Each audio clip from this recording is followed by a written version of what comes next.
Mga kapatid, Cheryl Cosim po ng One Balita Pilipinas. Ngayon po ay araw ng Miyerkules, November 5. Just to give you an update, dito po sa bagyong papasok ng Philippine Area of Responsibility sa darating na Biyernes ng gabi o Sabado ng madaling araw. Ito ay si Tropical Depression Uwan. Sa ngayon, Tropical Depression pa lamang ito, pero pagpasok ng PAR, inaasahang ma-develop ito sa mas malakas na bagyo at umabot sa Super Typhoon strength.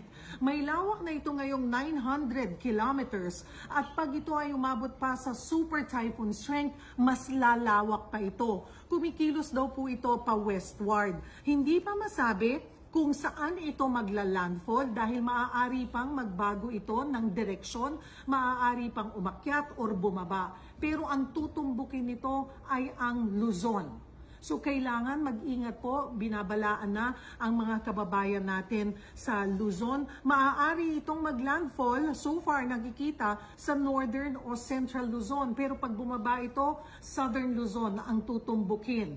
At mukhang buong Luzon and parts of Visayas, mga kapatid, ang talagang kailangang maghanda dahil nga po sa lawak nito ay siguradong mahahagip ang malaking bahagi po ng bansa.